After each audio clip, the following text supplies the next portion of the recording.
And welcome into the New England Hockey Journal's RinkWise Podcast. I'm your host, Evan Marinofsky, joined as always by Patrick Donnelly. Pat, how you doing? We're doing. The season's like right here, back into the hamster wheel. Thanksgiving to St. Patrick's Day, is our busy season, but it's a fun busy. It's good busy. I like it. I'm happy that it's here. Love fall hockey. It's done now. It's over with. Actually, no, excuse me. As we record this, Girls still has some more to get to. But this episode is going to be focused on girls prep and where it's at and who's good and going into the season, previewing, taking a look at the season as we enter it here in mid-November. It's a fun time. Do you have any overarching thoughts on the season? Like, as you were putting your rankings together, what were you running into?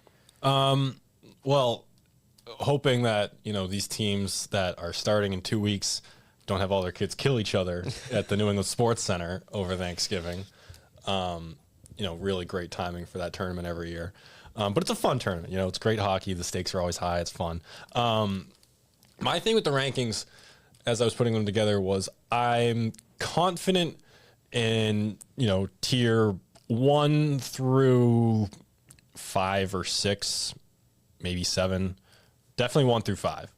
And then it's like after that felt like fish in a barrel from, again, that 6, 7, 8 range-ish through, 16, because we did our next 15. So we ranked 25 teams in total. And I could give you a good Excuse me, editorial note from the producer. You didn't mean fish in a barrel. You meant darts on the dartboard. Oh, sorry, Peter. It's okay. I'll see myself out. What's the alternative to beat a dead horse? It's bringing a dead horse back to life. I don't know, maybe. Well, the horse is already dead. I mean, yeah. Shooting fish in a barrel means you can't miss. Is that what you meant? I thought you meant it was like a crapshoot. I guess along similar lines, like I guess you can't miss on which team you think might be good. Then you were right. Yeah. Well, once again, I'll see myself out. Fish in a barrel. But yeah, the crux of the matter is it's like, maybe not 6, or maybe not even 7. I think 8 through, call it 16. I could also see a case on why they might be an Elite 8 team or why they might just be a large or small school team. Maybe even 17, depending on how BB&N is, but there's a lot of turnover there, so we'll get to them. But yeah, it feels, and I felt like I said this last year, it just feels like the floor has raised a ton. There's obviously that clear upper echelon of teams I mentioned, but anyone below them feels like it's wide open. They could be an Elite 8 team, and it feels like it's going to be pretty competitive this year. So based on what you're saying, the 1 through 5, Loomis, Andover, Williston, Nobles, Cushing, those are the 5 favorites to win the Elite 8, but then you have that next 3 in the Elite 8 that could be really up for grabs. Yeah, and it's I don't know if I would say win. I would just, throw the contender label on them, I guess. I'd feel good about putting Dexter and Deerfield in that category. You could be an Elite 8 factor, or you could just be a large or small school team. And there's nothing wrong with that either, because you're still playing for a trophy. But it's just, it's either what's the ceiling here or what's the floor, or it's like, are they all just going to beat up on each other and it won't matter? Yeah. Completely. Your number 1 team, you go with Loomis, former champs. I am notorious. I don't like ranking the champion from last year as number 1. This seems legit, though. This does not just seem like, because I hate when people say, like, oh, they're the champs, they have to be ranked number 1. They don't have, that's last year. It doesn't matter anymore. But this seems genuine. So I do that. I don't like that I do that, but I do it. But that said, I do think Loomis is a deserving number 1. Of the teams that have won in recent years that could, have a good repeat. Williston and Nobles both had good chances, respectively, and 2 seasons ago and last season. But I think Loomis, for as much as they lost, Ellie LaChance and Chloe Obser from their top line, Katie Collins on D, and I think I maybe 1 or 2 others, they're pretty much bringing back the same team. And so, but the challenge then becomes, Lindsay Stepnowski has new line mates. She's played with Ellie LaChance and Chloe Obser the last 2 years. But reigning NEPSAC MVP or Player of the Year and Elite 8 MVP, it's she's going to be able to play with anybody. Mm-hmm. Annie Schwartz would be a number 1 center on any other team. Loomis just happens to have Lindsay Stepnowski. You go down the list, like the thing will probably be the supporting cast on the wings. whether that's an Easton Pramuka who steps up. But, last year, we had the whole story on Loomis's defense, and, that was a big part of their story, and that's going to be the big part of the story again this year, because you bring back Megan Hosman, Carly Dan, Hattie Willard, Alexine Beaulieu, Lizzie Orzalak, and then in net, you didn't graduate anyone in net. Adeline Roper's still there. Emily Hosman is probably going to get a little more time as a sophomore. Both very good goalies. The foundation's there. Their top players are going to be able to score. If that supporting cast kind of runs with that increased opportunity, they'll be just fine. Yeah, again, they, to me, based off what you said, seem like a legit number one team. Then you get to two, and you get to Andover, who was in the final, basically finished second last year. I know they graduate some legit players. Who do you see being top players for them? Yeah, so this is the caveat of even these upper tier teams where it's like I feel like 2 through 4. Maybe not Nobles, but definitely Williston, Andover. Either of them could have been 2. Mm-hmm. Andover, you graduate Peyton Kennedy, big part of your top 6, and the big one of, Emily Mara as well. And another one is Molly Boyle, who, had a tendency to play the entire game sometimes. And, power play, penalty kill, 5-on-5, rushing the puck, playing defense, just an all-out force. That's the big loss, or, the biggest of the kind of 3 big losses for them. But the thing about the forward group is 4 out of the top 6 is back. You got Caroline Averill, Kira Bruin, Lily McInerney, Sarah Powers. I've talked a lot about how much fun it is to watch them play, especially, Powers and Averill. And so, they're going to be able to score. Who kind of steps in and fills in those 2 spots left in the top 6? Is it a Liz Averill as a younger player? Is it a Maddie Greenwood, who kind of was on just the third line as a forechecker last year, had a couple goals though? And then on D, again, their thing is, you lose Molly Boyle, but you're still really strong on defense. Maggie Averill's going to kind of jump into that spotlight role now. Kimmy Duplessis been on an upward swing. Sienna Glass has been really impressed with her spring and summer. So those 3 juniors will be big. The question for Andover is in net. Cody Pickering was away from the team last year. She's back as, the I guess the most experienced of the trio, but, Lauren Kennedy saw some time as a freshman, and Marie Lee really took hold of things as a freshman as well, and both of them played well. So is it a 3-headed kind of rotation? Is it come down to 2, and is it just competition all season? We'll see. I always find it tough competition in the net for prep, because there aren't that many games. I know coaches say, it's a tough schedule, it's only 3 months. And that is true. You have tournaments and things like that. But you want to be playing a lot of games as a goalie. And I always find it tough when you have a team with 3, let alone 2. Because it's how much of the net are you getting? How much of are you really getting a chance to even have the net? So it'll be interesting to see what Andover does. Then you get to Williston. I know you said Williston has a legit case for number 2. Why did you feel that they were maybe a hair below Andover? I looked at it more... on D, Katie Putt, Yasmin McKenzie, Nina Coffey are all fantastic in their own right. I kind of gave the edge to Andover there, but just with their 3 juniors. I'm really excited to see Kira Gold, presumably with more minutes. She was awesome at USA Hockey Nationals for the Connecticut Polar Bears. So her sophomore year, kind of expecting big things from her. Offensively, you lose Violet Carroll and Honora Curtis, but you still have a Mia Daly, a Brooke Schlitter, Zola Pikarski. Brenna Zitter should be more productive this year with more ice time. So the key pieces are there on offense. Then you add in like a Quinn Toll or a Riley Stalker, and obviously Caroline Doherty, coming off a pretty decorated career at Hingham. The question is in net. You graduate Olivia Farabee. You thought you had a post grad coming in, doesn't work out. So you have River Grady, who's played well in limited time. You have an 8th grader out of Nova Scotia. So it comes down to just, how things shake up there. And, Grady's played well in a small sample in the last few years. And, it's, good as opportunity as any. But, the supporting cast is still there. And, they're obviously a great team in front of her. And she'll be just fine. Yeah, Williston's always up near the top. And then you get to Nobles at 4. You have Cushing at 5. With Nobles, they're always really good, but it seems like this is a sort of a new group taking shape there. Yeah, that that Molly McCurtain and Callie Brown core is obviously now graduated.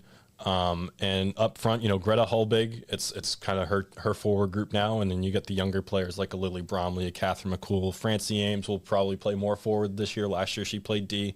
kind of in Olivia Maffeo zone from a few years ago, where it's like, wherever we need you, we're putting you in. You're going to play well no matter what, because she's that good. But naturally a forward, and a very good forward. So you add her in there, and then you get the supporting cast, like it's an Addie Keaveney or Rachel Zhao, who are both experienced and good players. And then on D, I'm really excited about Noble's blue line, because they had 3 new players last year with Ava DeCourcy, Reese Angle, and Nora Shea, who all showed flashes, and I think can be that much better this year, especially DeCourcy. You know, I think we talked a little bit about this during the season. You know, coming from Tilton the year before, where it was like she had to do everything for Tilton, and she didn't need to be that, you know, be all end all for Nobles last year, but I think she's going to be this year.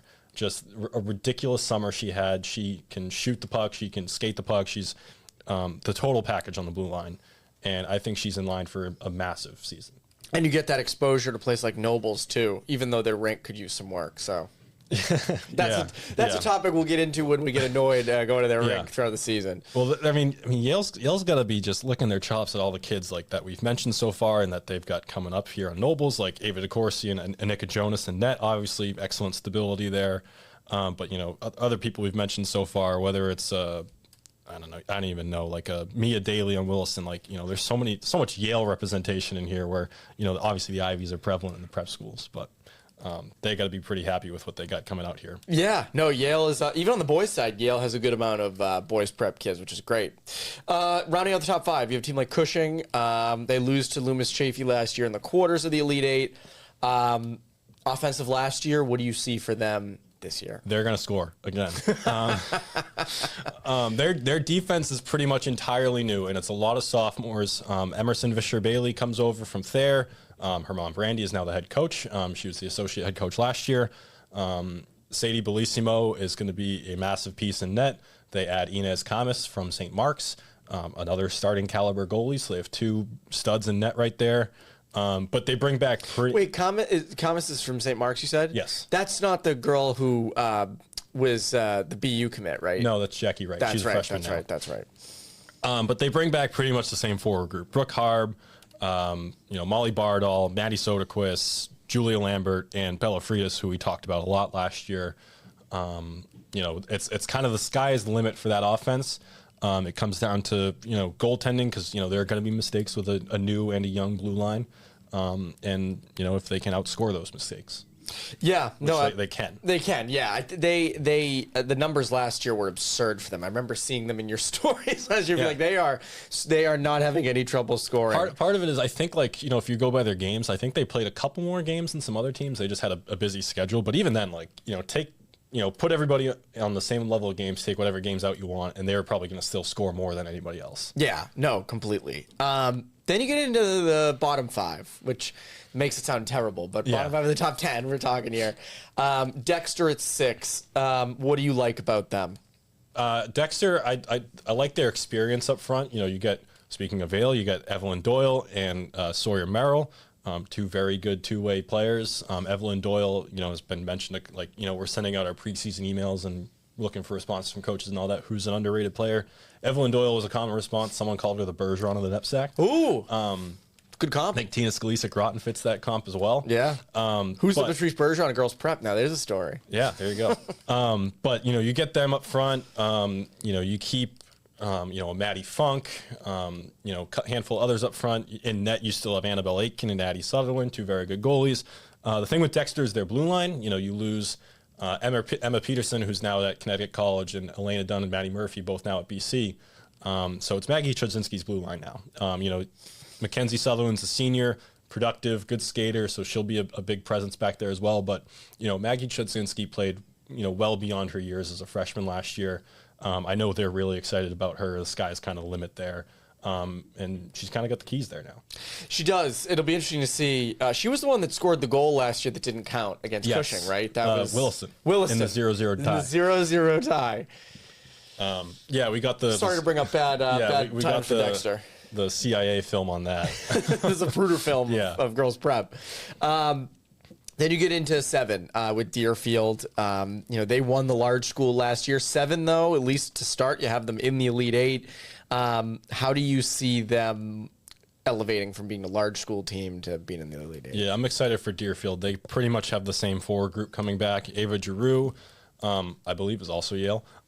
Sophie Frost for sure is Yale. Yale should be paying us at this point. Sponsor. Olivia Austin, Brady and Peyton Whirl.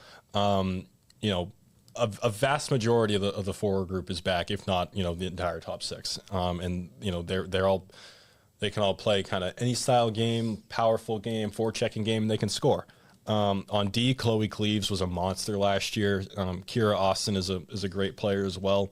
Both really good skaters and puck movers. Moving on into 8, Tabor lost to Deerfield in the large school championship last year. How do you see the Seawolves jumping into the Elite Eight fray? Well, speaking of getting the goaltending, they had Evelyn Lacey, who set Tilton's record for saves last year, had like 1,200 shots against. It was a ridiculous number. Was it just a 5-on-0 every day? It was like 40, 50 shots a night. It was crazy. Which is what you want as a goalie, by the way. Like, she's not going to get that at Tabor, that's for sure. And so you add her to the mix, and that's a seamless transition from Avery Olson to Evelyn Lacey in net. Mirella Martinelli, who was at Lovell and putting up ridiculous numbers on their blue line, comes in, and Eric Long thinks she's instantly in the conversation to be best defender in the NEPSAC, which I think he's right. Up front, a lot of that same group is back. Jen Birolini, Lily Shaughnessy, and then some younger players like Juliana Bolcari, Sophia Nardelli, Dawson Stiles, who all played well as freshmen last year. And then on the back end, complimenting Martinelli, you got Lucy Stearns and Lindsay Fox, a lot of stability back there. Tabor, I think they'll be the first ones to tell you they played above probably expectations last year, but I think those expectations are back this year. That's how it usually goes. And then you get into 9 with Phillips Exeter, who lost in the quarters of the large school. I know on the boys' side, Exeter has kind of revamped itself. Girls has been ahead the last couple of years.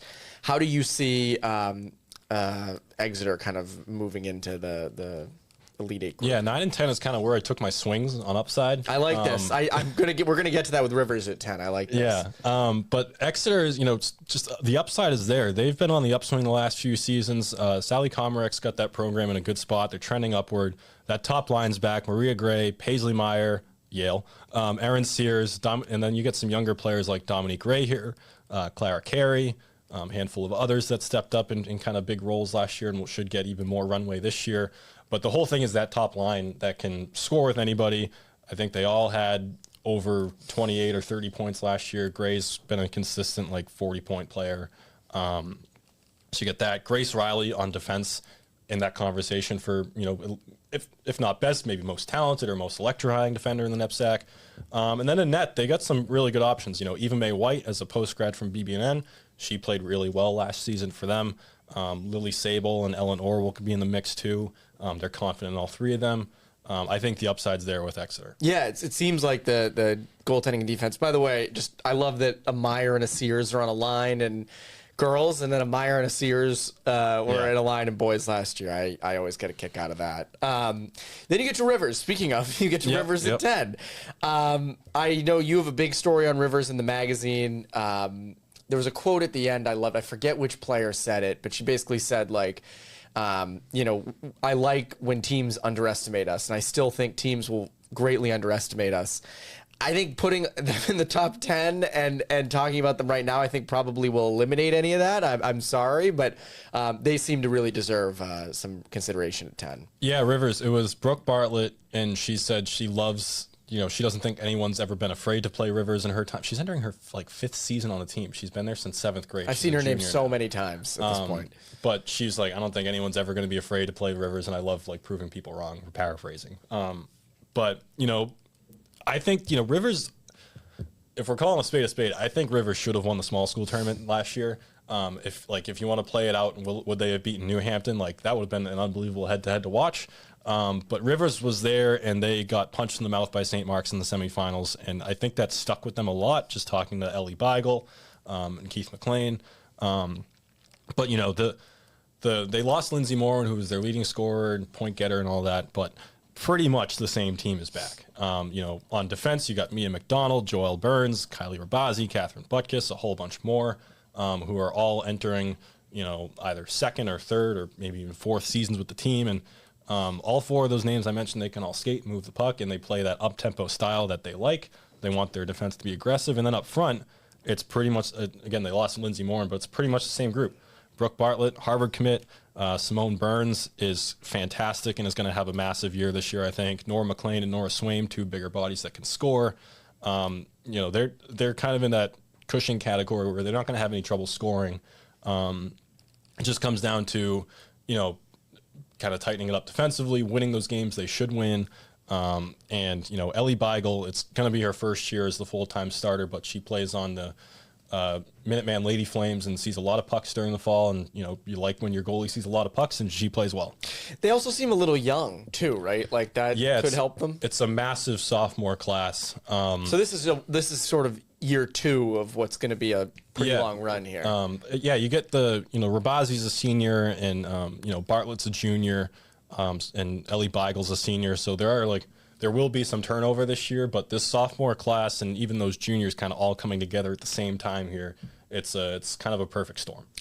And then you get into that next tier, the 11 through 25. We're not going to go team by team by team. I invite everybody to go check it out on the website. Although the morning it dropped, the Tuesday, November 18th, apparently the website, like most websites, Twitter was down, everything was down. Whatever Cloudflare is, it's like the AWS outage a few weeks ago. Yeah, it hurt us. The world is on pause. Yes, the world is on pause, but fortunately it should go where it works now when you're listening. But you get into this next group, and you mentioned at the start of the show that a lot of those teams, 11 through 16, could have had a good chance at the top 10.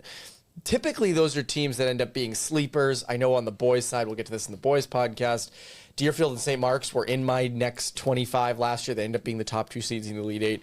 Who are some of the teams in that 11 to 16 range that you could see butting their way into the Elite 8? Yeah, I mean, Groton, we mentioned off the top. Tina Scalise does so much for that team, and, they lost a couple key forwards, but, it's interesting to listen to Tim Leroy talking.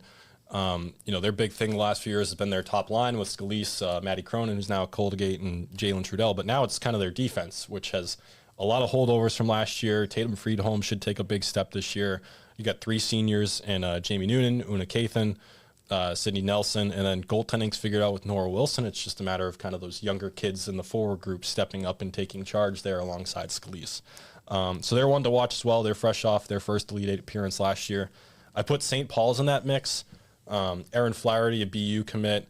Tess Mulcairn, last check, is still uncommitted. Kelsey McPherson, who was a beast as an 8th grader last year in the MIA. You add in, Emma Burke, who was a force at Notre Dame Hingham in the MIA the last 2 years, complimenting Chelsea Bell, Maggie Burleth. I think St. Paul's has a really good chance to get back into that Elite 8 this year. I'm not trying to go team by team here, but just as I see them, no, I go for it. New Hampton's going to be a completely different team. I kind of don't like using this. It was almost last dance for that core last year. They had so many seniors, so many Division I players and D3 players, and it's going to be a different team. And Kelsey Baker's going to have to step up. Addie Peel's going to have to step up. They got a lot of young players they're really excited about, like a Roxy Merrick, and they got goaltending figured out. That's the biggest thing.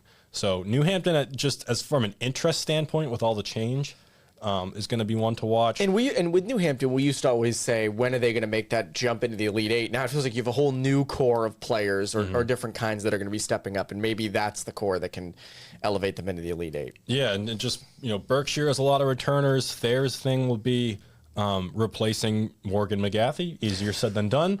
Your all-time leading goal scorer. And her kind of partners in crime, whether it's a Kate Sullivan, Veronica Taylor, Rena Bood, those are 4 just Mount Rushmore type players that they graduated from their program. But they've got pieces there: Maddie Call, Lydia Kelty, Abby McCauley, Abby DeAngeris. They had a couple nice additions this year with Jenna Henley, Shay Richardson, and they got goaltending figured out as well. So it's a matter of kind of those forwards kind of taking the keys there. BB&N is interesting. In that New Hampton vein, where it's going to be a completely different team. New coach, too. New coach, Jory Balsam, as Ed Bourget is now the director of hockey ops there. It's going to be Anika Singh and Kate Glance's forward group. I'm excited to see Molly Halloran. She really came on strong down the stretch there. But on D, it's completely different. You had 3 D1 players on defense last year. They're all gone. So it's a matter of them stepping up. And Serena Mosen, one in particular, was a pretty nice piece as an 8th grader last year, so she's one to watch. You get into the rest here, 18 through 25, I'm really interested in Frederick Gunn, Maria Gil-Shannon, Izzy Blake. They add Moira Landsverk, who's a UNH commit. She was at level last year and had really good numbers. So Frederick Gunn, I'm really interested as well. St. George's with Maddie Laha, they're going to be able to score.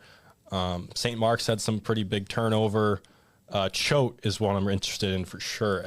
We have them at 24. I think they could be higher. But missed the playoffs last year, presumably by decimal points, probably. A lot of returners there. Annie Forker, Kate Tortorella, Carly Sharon, Juliana Iannarchi, Sophia Lind, and Noelle Schaub, really impressed with the Bay State Breakers this fall.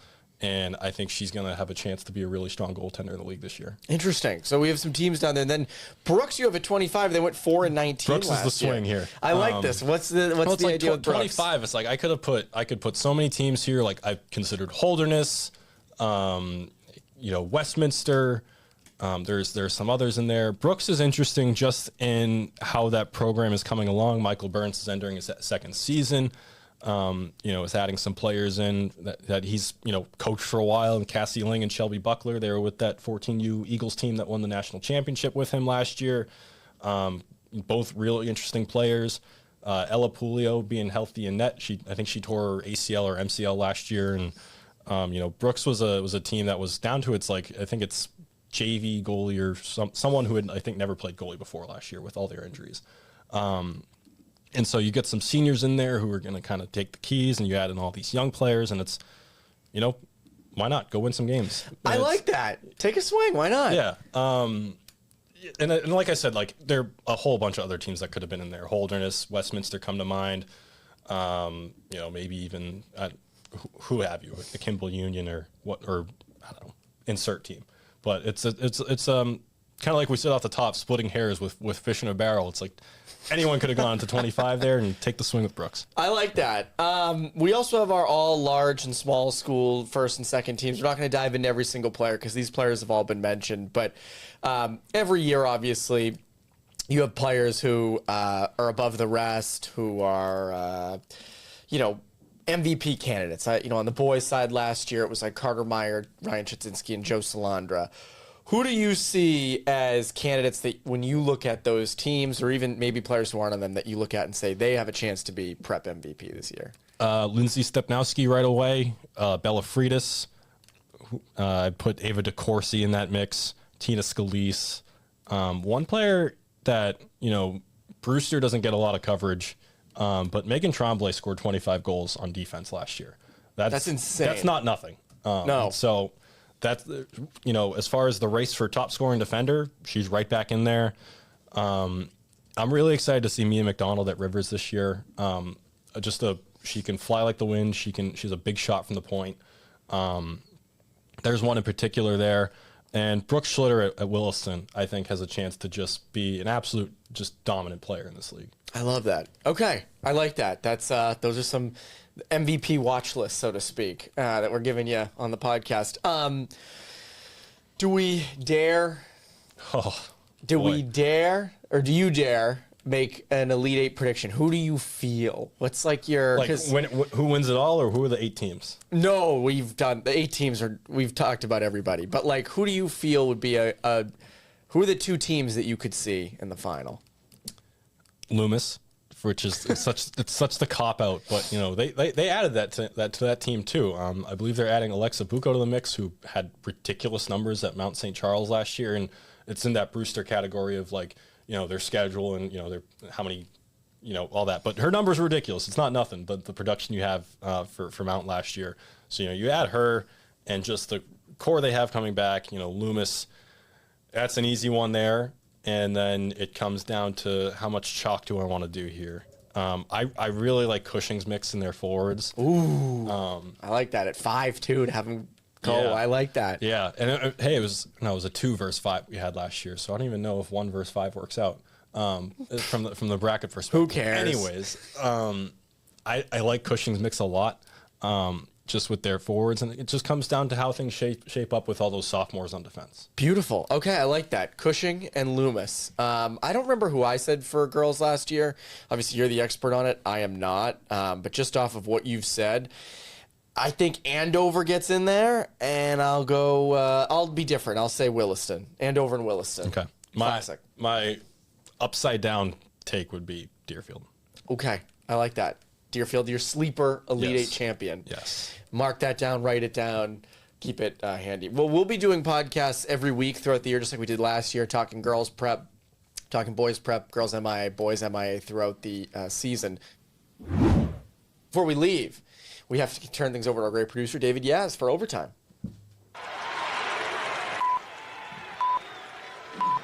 Overtime. Welcome back to Overtime. Producer Dave here. This edition of Overtime will be like shooting fish in the woods in a barrel over a dead horse. All right. Apologies again for that, Pat. Were you an English major, Pat? I wasn't. No? I was journalism. Oh. Wow. For better or worse. Good luck with that. Oh, wait a minute. It is what you do. Okay. Here we go with Overtime. 3 questions for both of our panelists. This is I don't know if we've done this before. Probably. I've run out of ideas, people. What are you gonna do? This is the would you rather version of Overtime. So I'm gonna give you a hockey scenario and just would you rather this or would you rather that? And Evan, we'll start with you. Would you rather play on the top power play unit of a team or be the captain of the penalty kill unit? Top power play or top penalty kill? I was always a PK guy, so I'd love to be top power play guy. Give me the power play. I want to be good at it. I want to be a part of that. Yeah, I've done enough PK work in my life. Chicks dig the goals, right? I mean, chicks dig the goals. That's it. So, okay, don't like the dirty work. That's fine. Someone else will do it. Pat, your thoughts? Power play unit or penalty kill unit? I'll go with the penalty kill because I was a penalty killer, so I'll stick to my roots.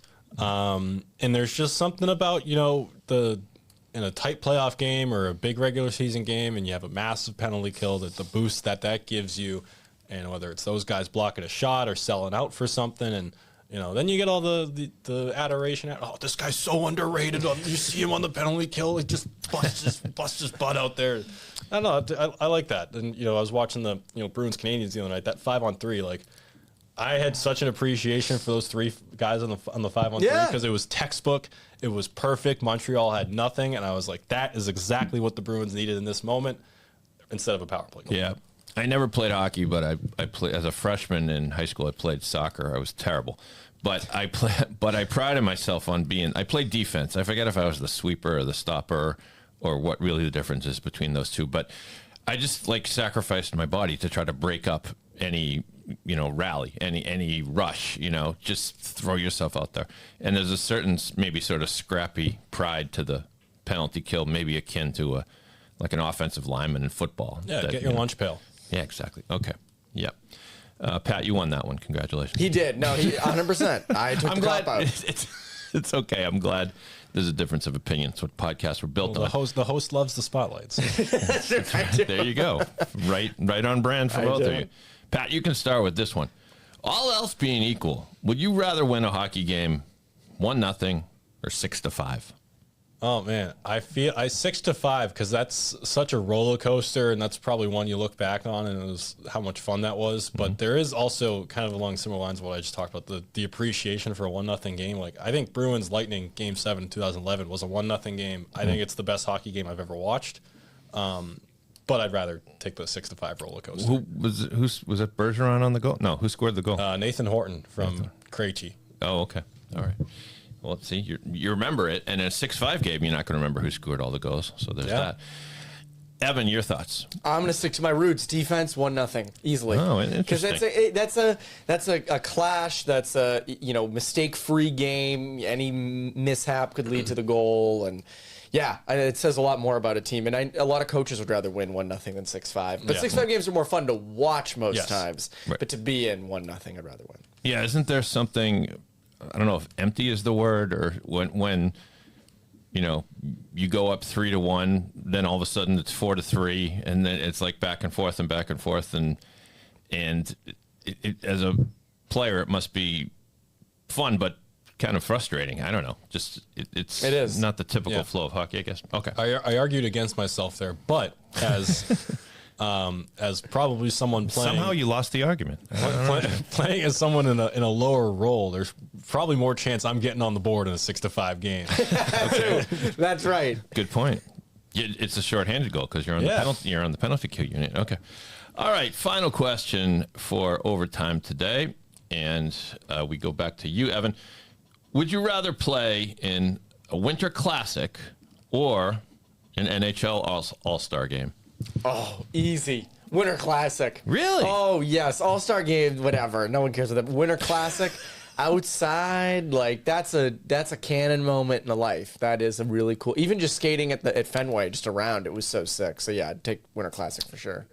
That's interesting, and I'm sort of glad you said it because at first I thought, well, anyone would. Because All-Star, you get to say you were an All-Star, but as far as the memory of the game, I mean, think of how many cool pictures you could have of yourself, skating. Yeah, and if you have kids, you can bring them out, and family. It's a huge thing, and you just hope it's a good winter, like the weather, it doesn't rain, and you hope that it's like a good venue. All right, Pat, your thoughts? Also, Winter Classic for all the reasons Evan said. It's just when it's a good game or a good atmosphere or whatever done right, it's unmatched even on TV. And All-Star game, it's like kind of just there, the line on the resume and cashing your All-Star check. It's not really for you though. It's for Do you guys remember when the first Winter Classic was? 2008. Yeah, 2008. Okay, so you were human beings then. Do you remember thinking great idea or gimmicky idea? Or both, I guess. For an 8-year-old. Fourth grade Evan was like, this is the coolest thing I've ever seen. Well, that makes sense. Because that was the Pittsburgh one in the snow, right? Against Buffalo, yeah. There were skeptics, right? Or were there, really? Everyone's they had outdoor games before that, so I think they'd been able to pull them off. There's skeptics when you get like Gillette Stadium and it's 50 degrees and the Bruins get waxed. Yeah. Or, it's sunny and 50 in Washington and there's glare on the ice. Or, when they've started, I think, kind of churching it up at, places that are probably more Stadium Series events instead of Winter Classic venues. That's when I get skeptical. But like when you get Wrigley Field, Fenway Park, Buffalo in the snow or Heinz Field in the snow, like that's great. Yeah. Well, the tough thing is it's gotten to the point now where a lot of the same teams have been in it a bunch. So people get annoyed when it's the Bruins or the Blackhawks or the Rangers. And then, you've gone to Fenway twice now, which is a worthy place. That they should have. I like Frozen Fenway should be a thing every year again. Yes. And even Hockey East has those boards sitting around, by the way. Oh, they do? I believe they own the rink. Okay. So, yeah, they 100% should. But then, go back to Wrigley, but now they're getting Florida into it, and they're getting that's when California. You lose me. Like, there's a clear delineation of what should be Stadium Series, quote unquote, and what should be Winter Classic. And, like, Canada's thing is the Heritage Classic, and you get that in Alberta in October because it's too cold in January to have that. That's why you get the Heritage Classic in October. That's their cookie. The original 6 teams, their cookie is the Winter Classic, and everyone else can be in the Stadium Series. Yeah, I agree. I don't disagree with that at all. I think one of the reasons it's so cool for hockey, in my opinion, is hockey arenas, and for that matter, you can say basketball arenas too, they typically don't have a lot of personality, certainly not of a baseball field, which of course can be much different dimensions than there's only small variances in hockey rinks. And now you get to go outside and how cool is this? There's no parallel to baseball because it's already played outside and you move it inside, it typically is worse. And basketball, I'm surprised they don't try it more in basketball. I think they've experimented with outdoor. I suppose in baseball, the parallel might be the Field of Dreams game, which is pretty cool. But in college, don't they play an outdoor one in Hawaii or something? Do they? Basketball game? I thought. I could be wrong, but I think there's a missed opportunity. You go to Serbia with Jokic with all the flames around the court that's right. Stuff and the flares. How about some hazards? Put a little stream in mid-court. You got to jump and dribble over it. Or with hockey, do it on an actual lake.